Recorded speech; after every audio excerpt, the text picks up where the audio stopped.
Changement de décor, je suis arrivé à Thoin pour partir à la rencontre de Rachel Sobry qui deviendra la bourgmestre de la ville d'ici quelques semaines.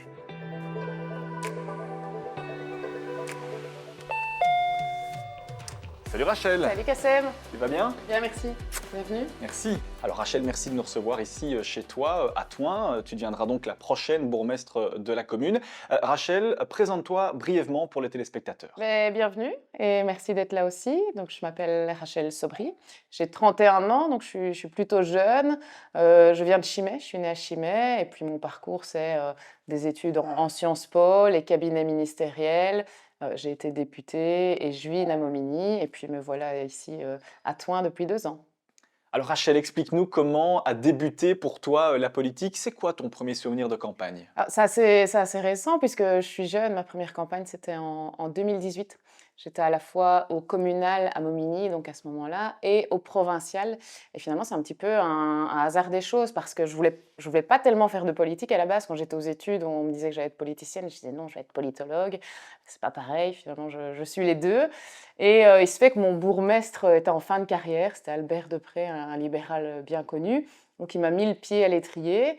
Et j'ai fait un super score au provincial. C'est comme ça que 6 mois plus tard, au régional de 2019, j'ai eu une place qui me permettrait d'être élue au Parlement wallon. Et finalement, je dis toujours que c'est un peu un alignement des astres. Je ne me suis jamais trop posé de questions. Je laisse faire les choses, j'essaye de le faire au mieux. Et jusqu'ici, ça marche plutôt bien.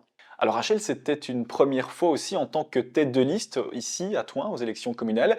Comment est-ce qu'on fait pour gérer un ensemble de candidats et puis surtout est-ce qu'on a l'objectif en tête de se dire je deviendrai bourgmestre de Thoin? Bah, être tête de liste, en tout cas, ça permet de se rendre compte vraiment de la force d'une équipe. Je crois qu'il n'y a aucun détail qu'il faut laisser au hasard. Et je pense qu'un bon leader, c'est celui qui a en permanence conscience que tout seul, en politique encore plus, on n'est pas grand-chose. Et donc, en tout cas, moi, j'ai eu à cœur de mettre du lien constamment entre mes 23 candidats. Et puis l'objectif d'être bourgmestre, ça, je crois que ça dépend de chacun. Moi, en tout cas, à chaque élection, je ne me suis jamais fixé d'objectif, parce que je pense que se fixer des attentes, c'est le meilleur moyen d'être déçu. Donc, le seul objectif, c'était de faire le mieux possible. Il est clair qu'on voulait remonter dans la majorité ici à Thoin, et après, le reste, c'était que du bonus. Et je crois que ça aussi, ça permet aux gens de faire confiance à l'équipe, de venir, d'arriver sans prétention, de se prendre pour personne, et juste de se dire qu'on est prêt à travailler pour les citoyens. Alors un bourgmestre libéral à Thoin, cela faisait près de 24 ans que ça n'avait plus eu lieu. C'était Daniel Ducarme, le père de Denis, qui était ici le mailleur.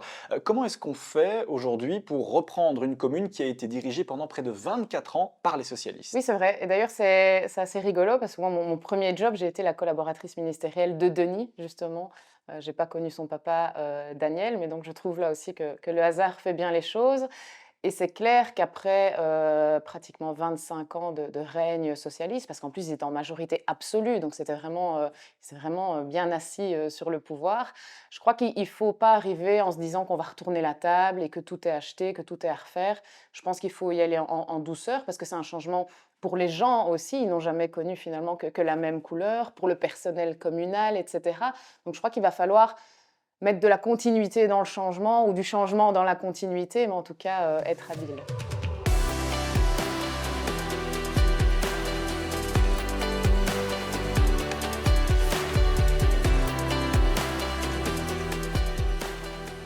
Donc ici, Kassem, on va commencer la rue commerçante et tu vas voir qu'un des gros problèmes ici, surtout à la ville basse, c'est la propreté.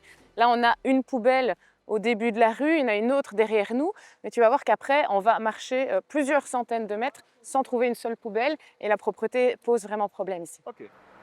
Alors Rachel, quel beau temps aujourd'hui pour nous faire découvrir Thuin. Alors le patrimoine tudinien est splendide, mais tu estimes aujourd'hui qu'il n'est pas assez mis en valeur, c'est ça? Oui, il n'est pas tellement exploité. Si je prends un simple exemple, ici derrière, on a le quartier du Rivage et il faut vraiment savoir qu'il est là pour le trouver. Or, c'est vraiment quelque chose d'exceptionnel. C'est vraiment une cité batelière. On a encore des personnes qui sont batelières, qui viennent avec leurs péniches, etc. Ça pourrait être, c'est comme un musée à ciel ouvert. C'est exceptionnel d'avoir ce genre de cité batelière dans sa ville. C'est pas exploité. On a plein de sites qui sont reconnus. On a les jardins suspendus plutôt du côté de la ville haute qui sont pas bien entretenus non plus. Et donc, effectivement, on a l'impression qu'on s'est beaucoup reposé sur ses lauriers. Ça manque d'un coup de boost pour exploiter au mieux ce patrimoine qui est exceptionnel et pour amener des touristes. Ça fait vivre l'Horeca, ça fait vivre les habitants. C'est vraiment un cercle vertueux de rendre sa ville attractive. Alors Rachel, la balade d'Antoing se termine. Merci pour cette belle découverte. Courage dans tes projets politiques. Et on l'a vu il y a quelques instants, Vincent Scourneau, bourgmestre de Braine, nous expliquait qu'il faudra que tu t'obstines, que tu crois en tes projets. Est-ce que c'est important de pouvoir aussi entendre ce que les plus expérimentés d'entre nous ont à nous dire? Oui, effectivement. Et d'ailleurs, je remercie Vincent pour ses bons conseils. Et c'est clair que la jeunesse en politique, c'est un atout, mais il faut qu'elle puisse toujours s'appuyer sur l'expérience des plus anciens, comme on les appelle souvent. Et j'y ai pensé aussi d'ailleurs en faisant ma liste. Il y a beaucoup de jeunes, mais j'ai voulu aussi conserver une expérience étudianienne et politique. Alors, je crois effectivement qu'il faut s'obstiner. Et puis, quand on s'obstine, je crois qu'il faut toujours aussi entendre l'avis, les avis qu'on a autour de soi. Donc, je ne manquerai pas d'appliquer le conseil de Vincent. Merci beaucoup Rachel.